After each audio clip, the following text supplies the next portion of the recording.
Well, hello everyone and welcome to Fashion And with me, Scott Schiavone, Fashion Curator. So, let's get straight into it because this week the theme I have chosen is fashion and murder. There's been a murder. I only very recently got into true crime through a dear friend of mine that I worked with in retail before moving into the museum sector. She introduced me to the podcast My Favourite Murder, and that was it. I was hooked. The strange and unlikely relationship with fashion and murder has fascinated me since Gianni Versace was murdered outside his Miami mansion in 1997. Now don't worry, we will definitely be covering this story in more detail later. The idea to do an episode on fashion and murder came just the other night when my husband and I watched the 1978 cult classic The Eyes of Laura Mars. The plot of the movie follows fashion photographer Laura Mars, played by the intelligent, neurotic and overdramatic Faye Dunaway. Mars focuses her lens on high-concept photodramas involving murder, weapons and boudoir blood. Laura has the ability to foresee murder, telepathically tuning into the mind of a serial killer and witnessing the murders as they happen. It's the perfect blend between dark and camp. If you haven't seen it, it's a must. With murder in mind, this episode will be broken down into three themes: killer photography, fashion killers, and killer fashion. Continuing with the Eyes of Laura Mars, let's start with killer photography, looking in particular at Helmut Newton and Rebecca Blake's involvement in the cult classic. In the 1970s, themes of sex and violence dominated the work of Helmut Newton. Some have said that it was due to the backlash of economic decline, rampant crime, and the flower power values of the 1960s. Newton established a particular style marked by erotic, stylized scenes, often with sadomasochistic and fetishistic subjects, seen here in the 1975 photograph Nude and Police Dog, Saint-Tropez. Now, Helmut Newton had originally been brought in to provide his aesthetic expertise on the Eyes of Laura Mars. However, soon after, and for unknown reasons, he was replaced. One of his most powerful images, TV Murder Cannes 1975, is used in the movie. The image is compared to an actual murder scene by the lead detective played by Tommy Lee Jones, as he tries to identify Laura Mars as the serial killer. Rebecca Blake was brought in as Newton's replacement. Blake was criticised for the work she produced for the movie, despite the fact that her stylistic choices were directly dictated by the film. With that said, she did produce some amazing images that 100% capture the essence of the movie. At the beginning of the movie, a gallery sequence to exhibit Laura Mars' work and celebrate the launch of her coffee table book, aptly named The Eyes of Laura Mars, takes place. Unfortunately, it was Newton who was given standalone credit for the gallery sequence, despite the fact that it almost entirely featured Blake's work. Seriously unfair, right? In the 1970s and 80s, photographer Guy Bourdin also used themes of fashion and murder in his work. Bourdin's photography was richly sensual and provocative. His narratives were strange and mysterious, mixing the darkness of sex with violence and death. In the 70s, Bourdin's iconic images for Charles Jourdan look more like murder crime scenes, complete with chopped body outline and splattered blood, than advertisements for expensive shoes. Let's not forget his disturbing Pentax calendar images for the Asahi Optical Company of a bludgeoned model lying next to a stream of vibrantly red blood. Ugh. But one of my favourite images is one from the Bourdin personal archives. For Guy Bourdin, beauty never appeared without its accomplices' death, filth and laughter. This image shows a complex narrative. A woman lies nude on a table with a knife next to her. Is she dead? Overhead, three of the latest fashionable ensembles hang from hangers alongside a newspaper, and in the corner a fully dressed woman is hanging limp from a cord. What does this mean?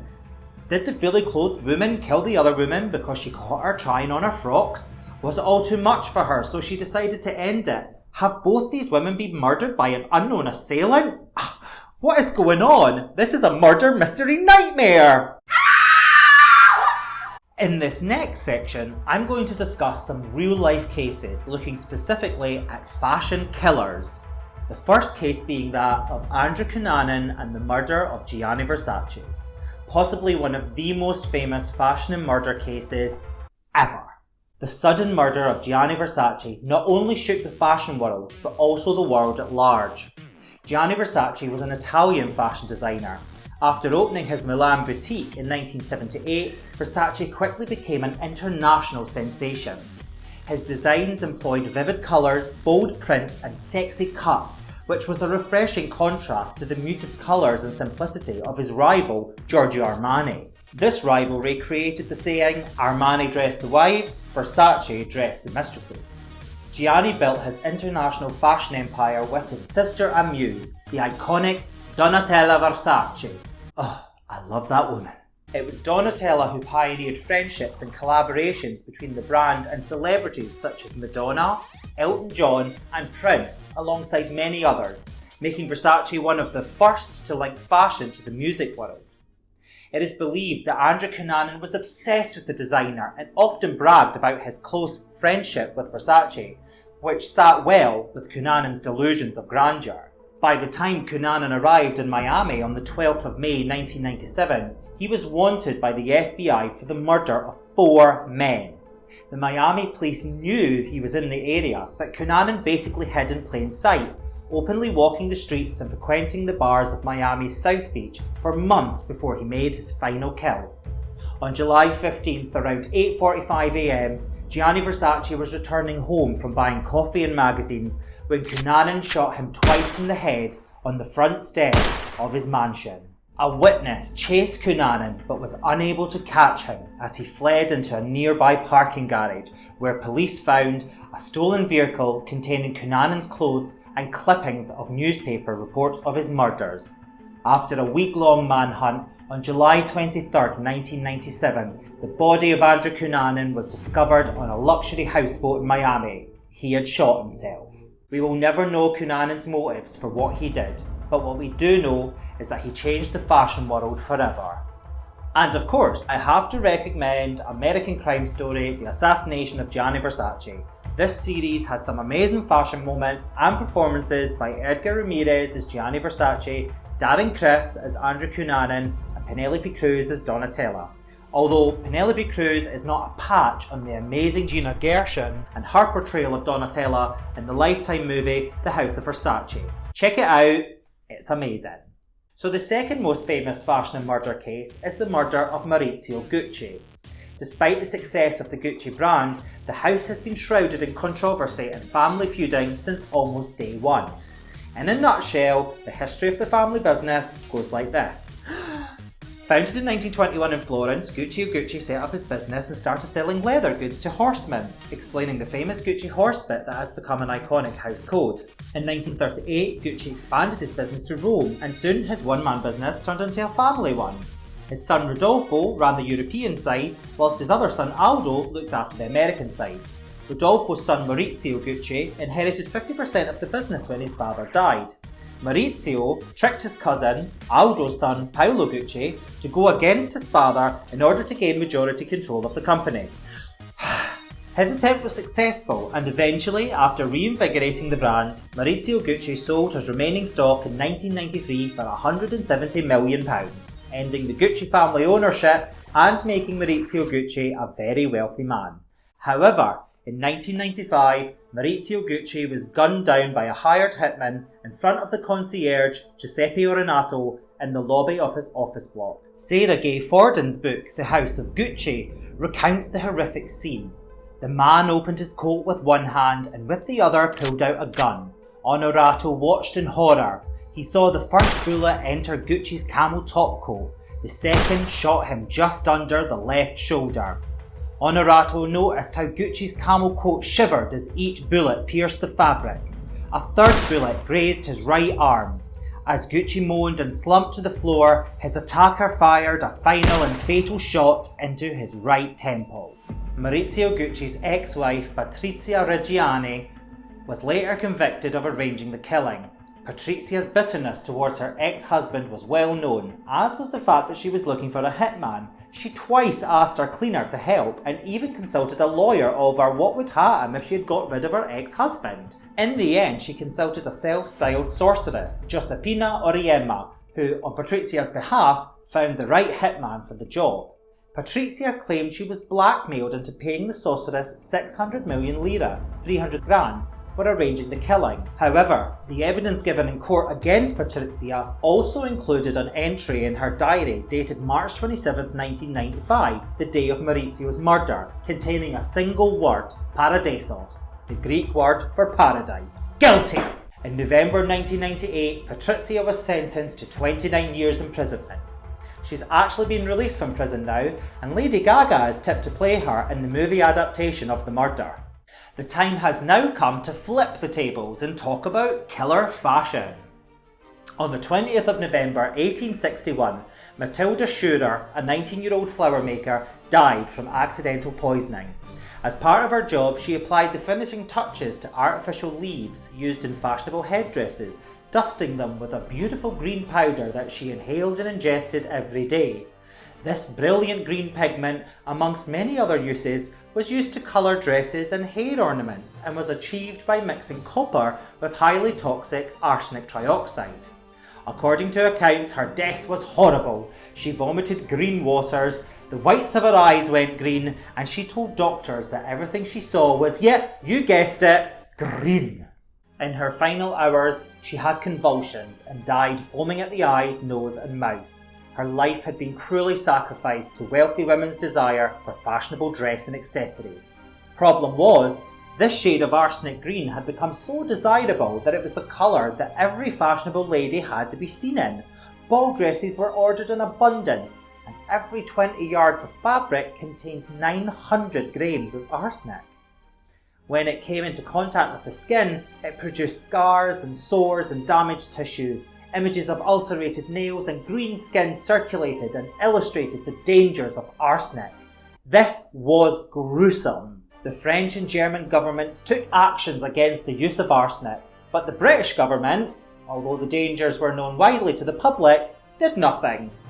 Funny that, Punch magazine published a cartoon called The Arsenic Waltz, subtitled The New Dance of Death, dedicated to the green wreath and dressmongers. The elegantly dressed male skeleton asks the female skeleton, wearing the typically stylish ball gown of the early 1860s with wide crinoline skirt, off-the-shoulder bodice and a fan, to dance. Her head is crowned with a wreath of poisonous, arsenic-laced artificial flowers, and her fashionable dress hem, most definitely dyed a poisonous shade of green, is decorated with skull and crossbones, a clear indicator of her toxic couture. Now, I mentioned that the skeleton was wearing a crinoline, another unsuspecting and deadly 19th century killer. The wide cage crinoline craze of the 1850s and 60s was worn by all social classes. The steel cage skirt was a celebrated invention, despite the amount of deaths that were associated with the wearing of this most fashionable silhouette. Newspapers and medical journals confirmed that the crinoline was a deadly hazard. If we think about it logically, it was basically yards and yards of combustible fabric draped around a swinging dome-shaped skirt that was, at its most ridiculous, up to 18 feet in circumference. I mean, what did you think was going to happen? The media was full of reports of crinolines being set alight. The Lancet Medical Journal wrote, "Another death by fire" is a common heading in which modern readers are familiarised with the most daily holocaust of women and children sacrificed by the combustibility of their dresses and the expansion of their crinoline. By 1860, the Registrar General had observed more than 3,000 deaths annually from fire, many of them from clothing going up in flames.